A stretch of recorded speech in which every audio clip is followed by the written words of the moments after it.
नेपालको एक महत्त्वपूर्ण र मुख्य भूमिपुत्र जाति मगर जाति, जसले प्राचीन ढुङ्गे युगदेखि नै नेपालको माटोलाई आबादी गरेर, नेपाललाई आफ्नो कर्मठोला बनाएर, नेपाललाई आफ्नो सभ्यताको विकासको पहिलो भूमि बनाएर नेपालमा बसोबास गरेको मगर समुदाय आज सरकारी तथ्याङ्क अनुसार हेर्दाखेरि 20 लाख भन्दा बढी जनसङ्ख्यामा रहेको यो मगर समुदाय कुनै बेला नेपाली भूमिमा राज्य सत्ता सञ्चालन गरेको समुदाय हो। प्राचीन नेपालका हरेक बस्तीहरूमा सभ्यताको विकास गर्ने मगरहरू हुन्, जसलाई हामीले मगराट गणराज्य भन्छौँ, मगराट सभ्यता भन्छौँ। आजको दिनमा पनि जोरदार रूपले उठ्ने गरेको मगराट सभ्यता यही सेरोफेरोबाट उत्पत्ति भएको शब्द।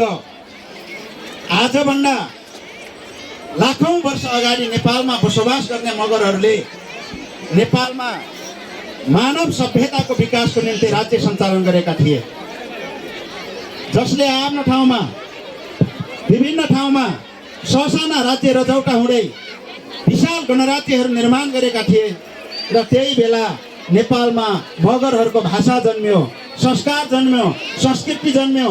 नेपालमा बसोबास गर्ने आम आदिवासी जनजातिहरूको संस्कारको विकास हो, जो आधुनिक नेपालमा प्रवेश गर्नका निम्ति, आधुनिक मानव समाजमा प्रवेश गर्नका निम्ति नेपाली समाजले एक महत्त्वपूर्ण फड्को मार्यो। त्यसको देन नेपालका मगरहरूको पनि महत्त्वपूर्ण रहेको कुरा यहाँहरूलाई थाहा नै छ।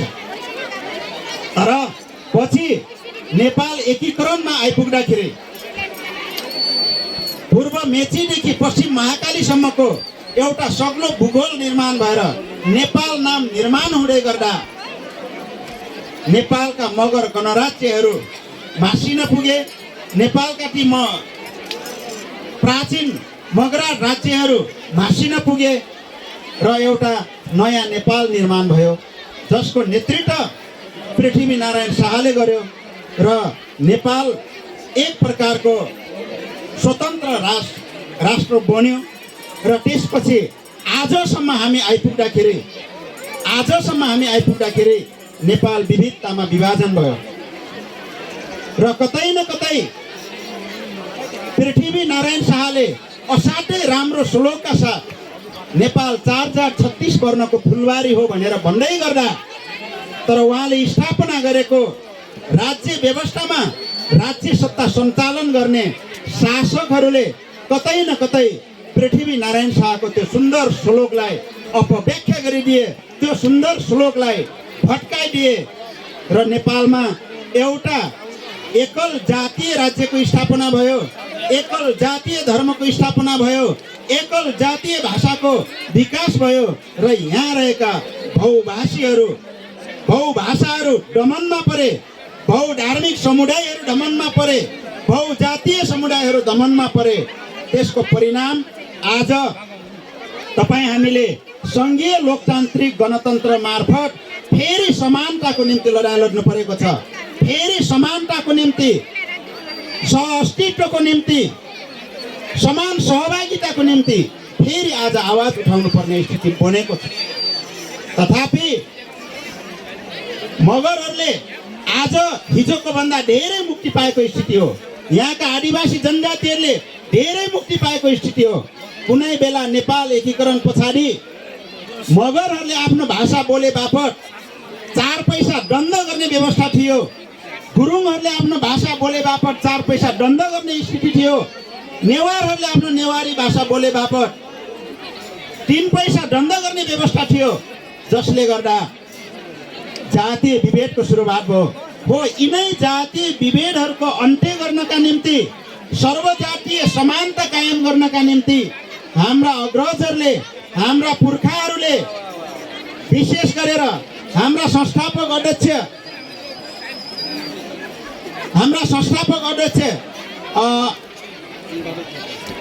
एमबहादुर पुनहरूले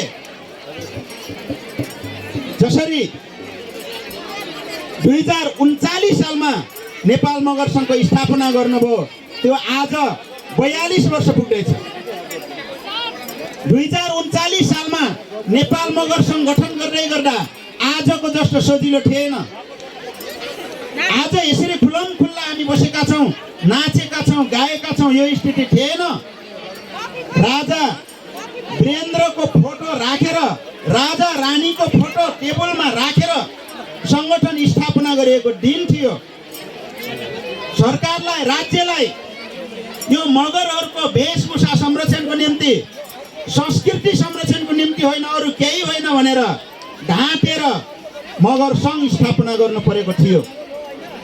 र हाम्रा पुर्खाहरूले, हाम्रा अग्रजहरूले 39 सालमा स्थापना गर्दै गर्दा पनि 10 वर्षसम्म नेपाल मगर सङ्घले दर्ता हुन पाएन। तत्कालीन पञ्चायती व्यवस्थाले दर्ता हुन दिएन। 2046 सालमा नेपालमा बहुदल आए पश्चात सङ्घ संस्था दर्ता ऐन आयो र 2040 सालमा आएको सङ्घ संस्था दर्ता ऐनमा टेकेर 2049 सालमा 10 वर्ष पछाडि मात्र नेपाल मगर सङ्घ सामाजिक संस्थाको रूपमा दर्ता भयो। जो आज हामी 42 वर्ष पुरा गर्दैछौँ। 42 वर्षमा आइपुग्दाखेरि के पायौँ? अब तपाईँ हाम्रो प्रश्न यहाँ हो, तपाईँ हाम्रो जिज्ञासा यहाँ हो। 42 वर्षसम्म मगरहरूले नेपाल मगर सङ्घ मार्फत सङ्गठित भएर अगाडि बढ्दा के पायौँ भन्दा आज 42 वर्षको दौरानमा मगरहरूले आफ्नो वेशभूषाको संरक्षण गर्न पायौँ, आफ्नो भाषा बचाउन पायौँ, आफ्नो संस्कार संस्कृति बचाउन पायौँ। त्यति मात्र होइन, आम मगरहरूमा एउटा जागरण ल्याउन पायौँ र मगरहरूलाई पनि राजनीतिक रूपले नीति निर्माण तहमा पुग्ने अवसर प्राप्त गर्ने वातावरण निर्माण गर्न सक्यौँ। यो मगर सङ्घको उपलब्धि हो। यति मात्र होइन, आज मुलुक एकात्मक राज्य व्यवस्थाबाट सङ्घीय लोकतान्त्रिक गणतन्त्रात्मक राज्य व्यवस्थामा आइसकेको छ।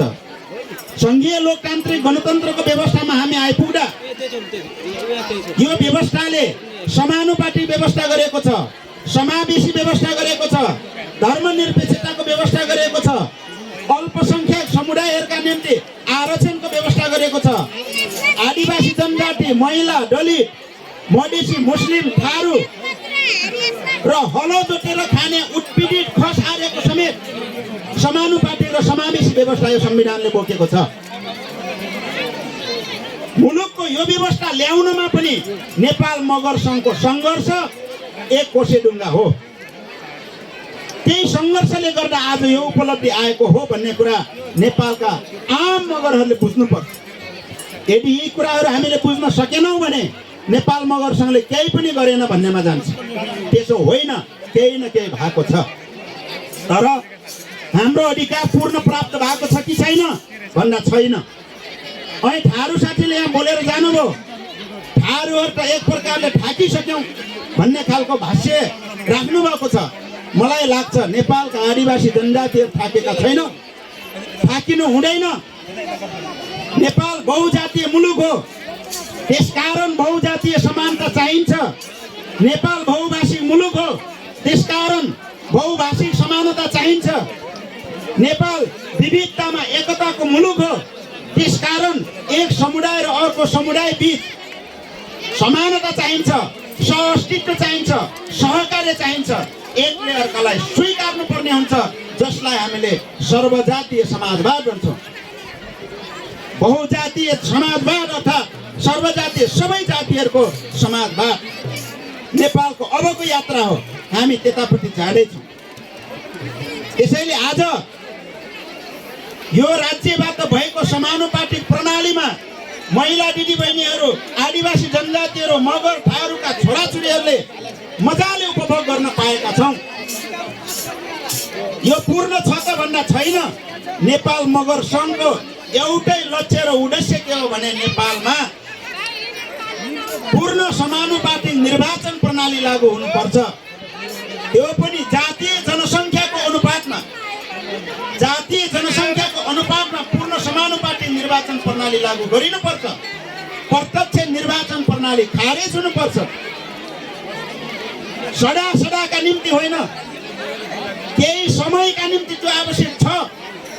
हिजो जानीय अनजान रूपमा राज्यबाट विभेद भएको हुनाले, कुनै जातिहरू राज्य सत्ताबाट पाखा लगाइएको हुनाले उनीहरूको आर्थिक, सामाजिक, राजनीतिक, शैक्षिक सबै हिसाबले उनीहरूको मानव विकासमा उनीहरूको सूचाङ्क पछाडि छ। उनीहरू पछाडि परेका छन्। समग्र मानव विकासको सूचाङ्कले पछाडि परेको समुदायलाई एकचोटि अन्य विकसित जाति र समुदायको स्तरमा नउठाउँदासम्म नेपालमा जातीय जनसङ्ख्याको अनुपातमा पूर्ण समानुपातिक निर्वाचन प्रणालीको आवश्यकता छ। त्यहाँनिर आरक्षणको आवश्यकता छ, त्यहाँनिर समावेशीको आवश्यकता छ। तर सबै जातिहरू आर्थिक, सामाजिक सबै हिसाबले समानतामा पुगिसकेपछि, समान हैसियतमा पुगेपछि फ्रिडम प्रतिस्पर्धा हुन्छ। समानुपातिक र समावेशी व्यवस्था त्यति लामो समयसम्म टिक्ने व्यवस्था होइन। तर आज के भएको छ भने पछाडि परेको समुदायलाई, वर्गलाई समानुपातिक प्रणालीबाट माथि उठाउने सिद्धान्त निर्माण गर्दै गर्दा उत्पीडित खसारेको कोटाबाट सांसद हुने व्यक्तिहरूलाई हामीले हेर्दाखेरि सम्भ्रान्त वर्गका नेताका वरिपरिका, अझ नेताका श्रीमती अनि राजनीतिक रूपले पहुँचमा भएका मान्छेहरू त्यहाँ पुगेको देख्छौँ। त्यो होइन यो संविधानले परिकल्पना गरेको। विपन्न खसारे भनेको हलो जोत्ने बाहुनलाई सांसद बनाउने भने हो।